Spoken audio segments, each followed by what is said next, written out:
Olá pessoal, tudo bem? Nós estamos aqui seguindo, né, o nosso módulo online do mês de junho, terminando a nossa última semana. Nós temos essa aula aqui de indicações, seleção de pacientes e resultados com o uso do eletrodo de DRG. Esse é um mês dedicado ao uso da neuroestimulação com o ganho da raiz dorsal. Nós já tivemos várias aulas de técnica de anatomia, de fisiologia, de programação, e temos essa aula agora de indicações, seleção de pacientes e os resultados na literatura. Bom, essas são as minhas credenciais, não tenho conflito de interesse. Falar rapidamente, revisando a anatomia, né, e do DRG, nós vamos falar sobre as indicações, as técnicas já foram mencionadas aqui em outras aulas, e a codificação também, a gente teve uma aula sobre isso. Então, só lembrando que a anatomofisiologia do DRG é muito importante para a gente entender como funciona a neuromodulação desse sistema, como ele responde, por que ele responde desse jeito. Então, a célula básica do DRG é o neurônio pseudounipolar, que tem uma junção T, certo? Junto com a glia que está ali ao redor. Então, é uma estrutura muito especial, tem essa morfologia, tem a função das células T que atuam como um filtro. Então, todas as aferências de todos os tipos de sensibilidade, não apenas dolorosa, passam por essas células do DRG. E ele atua como um filtro passa-baixa. A gente já comentou isso, né? Um filtro de baixa intensidade para diminuir aquelas aferências excessivas, para regular aquele estímulo excessivo, principalmente quando você tem um processo inflamatório ali que está estimulando o sistema de dor, as terminações nervosas livres, e aquele estímulo vem para o ganglio da raiz dorsal, você faz uma regulagem ali.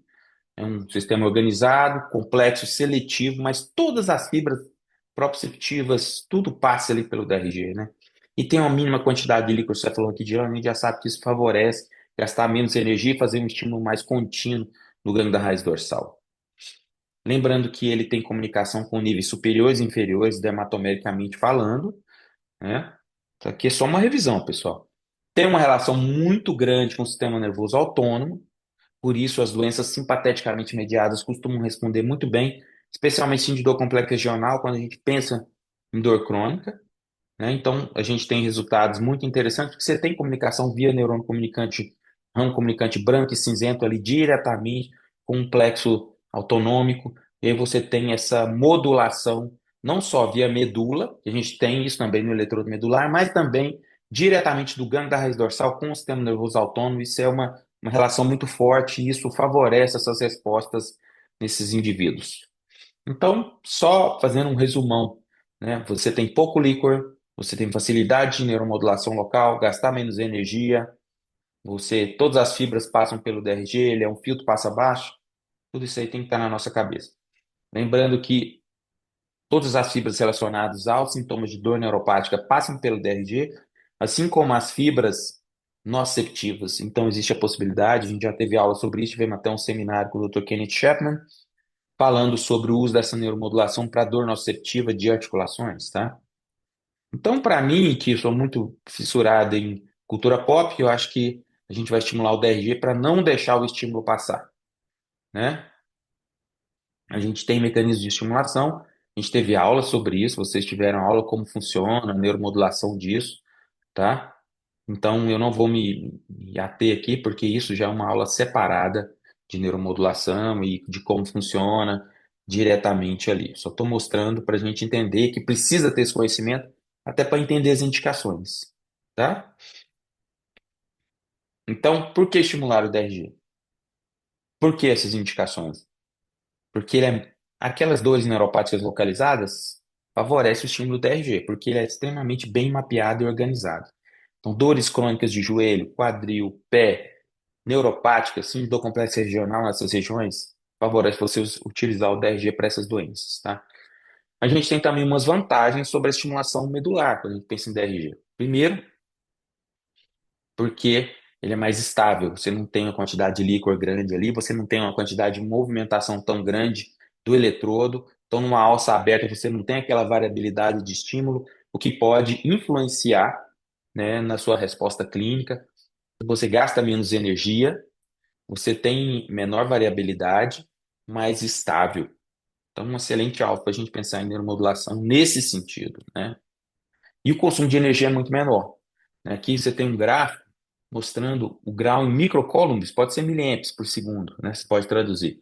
Quando você tem um burst com recarga passiva, você gasta 100, com recarga ativa, 60, né? E você vai estimulação tônica, 70, alta frequência, 750. Por isso que a bateria tem que carregar todo dia, que era 10.000 Hz. Quando você vai para o DRG, você cai para 1.6, 0.5, 0.8. Dependendo da frequência que você usa mais baixa, você vai gastar menos energia ainda. A frequência está diretamente relacionada ao gasto de bateria. A gente sabe disso, né? E aí, o que que acontece? Você tem baterias não recarregáveis que duram 5, 6 anos, 7 anos, né? Desde o início do DRG no Brasil, eu nunca troquei ainda nenhuma bateria até hoje. Tem 4 anos, 5 anos, né? Não precisei trocar nenhuma bateria. E vamos falar do tema da aula mesmo, que são as indicações. Né? Onde estamos com as indicações? Indicação clássica aprovada pelo FDA, isso que você vai usar nos seus pedidos também de solicitação de DRG na prática clínica. Síndrome do complexo regional 1 e 2, né? Ou seja, aquela clássica e aquela antiga causalgia que você tem a lesão do nervo, né? Tem a história traumática, ou aquela espontânea, tanto um quanto o outro. Então, por exemplo, paciente que operou de hernia inguinal ficou com uma dor neuropática localizada, né? Então, todos os pacientes que têm dor neuropática localizada, seja por lesão cirúrgica local, seja um procedimento ortopédico, prótese, pós-artroscopia, amputação, né? Procedimentos de radioterapia, quimioterapia com lesão de nervo, lesões traumáticas, causando síndrome do complexo regional ou dor neuropática localizada, no quadril, na coxa, no joelho, no tornozelo, no pé. Então, esses pacientes, são a principal indicação, né? Sejam eles síndrome do complexo regional ou apenas dor neuropática localizada. E esses são o espectro inicial de pacientes que têm uma boa resposta e têm uma indicação formal na literatura já aprovada pelo FDA para síndrome do complexo regional.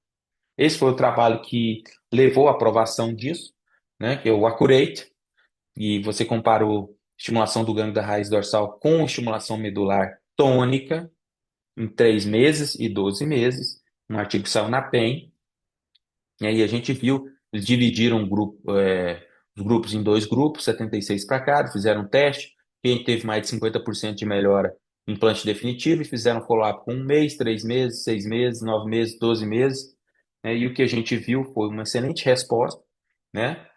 Quase todos os pacientes com DRG alcançaram mais de 50% de melhora. Quando você vai para 80% de melhora, que são os excelentes respondedores, que é o que a gente quer ver mais na prática clínica, o DRG em 3 meses teve uma vantagem sobre o SCS, né? 50% dos pacientes de SCS com mais de 80% de melhora, 70% com de DRG, e você teve uma estimulação direcionada, um mapeamento direcionado, mais direcionado do que com o SCS, né? A gente também teve melhora das escalas de qualidade de vida para esses pacientes. E a gente viu que, comparando o DRG para membros inferiores, tá? Vamos repetir, para membros inferiores, comparando com estimulação medular para síndrome do complexo regional de membros inferiores, você não teve uma diferença tão grande estatística de efeitos adversos, né? De complicações, tá? Relacionadas ao procedimento, principalmente aqui déficit neurológico. Mas isso você tem que ter um domínio da técnica, né? Então, comparando com 3 meses e 12 meses, você teve 80%, mais de 80% dos pacientes com DRG, um, com melhora contra 70% com 12 meses dos pacientes com SS, estimulação tônica convencional, tá? E aí isso também se repete nos respondedores, como a gente já mostrou. As conclusões foram de que DRG teve uma superioridade para síndrome do complexo regional em membros inferiores quando comparado com SS.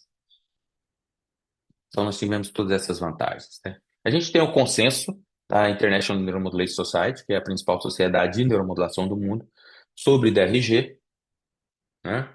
E nesse consenso, ponto 1, ponto 2, síndrome do complexo tipo 1 e 2, dor neuropática focal, tem nível 1, grau A de consenso, tá? Isso é uma coisa que você pode colar nos seus pedidos, né? E aí a gente vai descendo os outros pontos do consenso. Por exemplo, para membros superiores, você já não tem tantos trabalhos.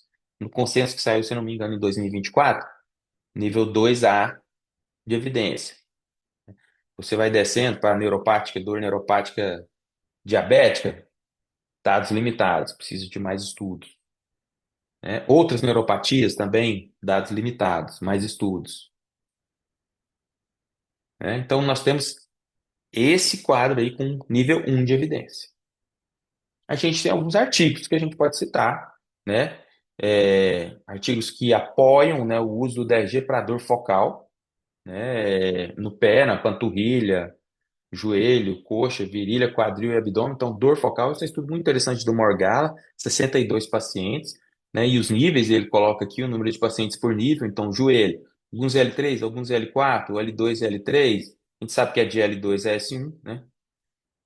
No pé, L5 a S1, né? Na espalda, que é lombar, L1, L2, que ele colocou. A gente costuma pôr em P12, né, atualmente. E na perna, L4, L5, foram os locais que ele colocou. A gente teve uma melhora importante, né, nesses pacientes. É, e você vê vasos caindo aí de joelho, de 8,9 para 70, mais de 78% de melhora, 69% de melhora em 3 anos, em um ano e 3 anos. Então, ele fez um follow-up longo desses pacientes, bastante interessante, né? Outro artigo do Frank Huygens, né, comparando SS versus DRG para síndrome do complexo regional do joelho, né, foi um estudo prospectivo. Ele fez teste com um, teste com o outro. A maioria dos pacientes acharam que com o DRG a resposta foi a melhor. É interessante esse artigo na Pain Practice, tá? Então, 10 pacientes preferiram o DRG e 2 SS, tá bom? E para onde vamos? Para onde vamos? Quais são as próximas indicações, né? Dor lombar, né? Crônica. Então, nós temos alguns estudos desde 2013, Timothy Deere, etc., mas estudos mais recentes do Kenneth Chapman, utilizando como alvo T12, principalmente paciente de dor complexa regional, T12 e S1, essa é uma combinação interessante, tá? Não tem ainda para dor não cirúrgica, e a gente está tendo muitos estudos de SS para dor lombar não cirúrgica. O Antônio deu uma aula muito interessante. A gente vê, comparando nesses pacientes pós-cirúrgicos, que não muda muito as escalas de VAS quando você compara com o SCS, mas a escala de qualidade de vida tem uma diferença interessante quando você compara DRG com SCS, principalmente o SF-36.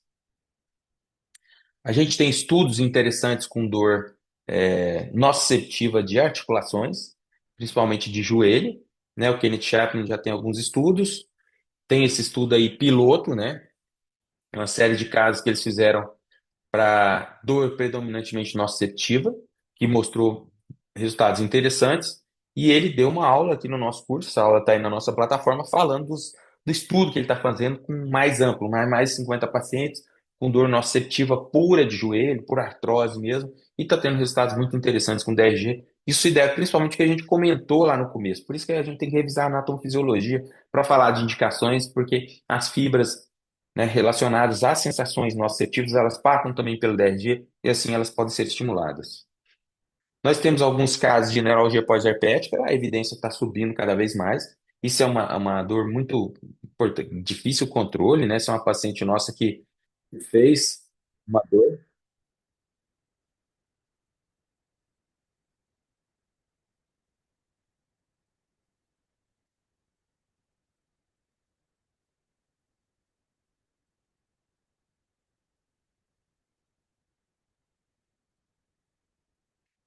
Essa é uma paciente que tinha uma neuralgia pós-herpética de joelho, a gente pôs um DRG ali específico para ela, né? Mas você que vê que a evidência na literatura ainda não é tão alta, né? Neuralgia linguinal, a gente tem aquele estudo do Morgalla, tem outros estudos, é interessante, eu acho que esses pacientes estão muito perdidos aí com cirurgiões gerais, então acho que é interessante fazer esse link com o cirurgião geral para poder ter esses pacientes na estimulação do gânglio da raiz dorsal, que geralmente tem uma indicação boa e uma resposta interessante para dor neuropática localizada, né? Esse é o estudo do Morgalla que a gente já tinha mostrado. Dor pélvica, a gente teve o estudo Corey Hunter de 2019, em que ele determinou os alvos, L1, S2, né, para 7 pacientes que tinham causas múltiplas de dor, e no consenso da ANS, é o ponto 7, que a gente não tem ainda muita evidência, muito estudo, para dor pélvica com o uso do eletrodo de DRG, então a gente precisa produzir esses estudos. Esse foi o estudo clássico do Corey Hunter, né? E baseado nesse estudo é que a gente resolveu fazer um estudo nosso aqui, bastante conhecido no meio, de estimulação de L1S2 para dor neuropática causada por endometriose, né? O racional se faz ali, a gente tem uma aula específica sobre isso, mas a gente publicou, né, esse estudo em 2024 na Neuromodulation, em que a gente teve 9 pacientes. Desses 9 pacientes, né, pode-se dizer, 8 tiveram excelente resposta de follow-up tardio, só o paciente 5 aqui que tinha um vaso de 3 depois subiu para 6, mas esse paciente não quer tirar o DRG.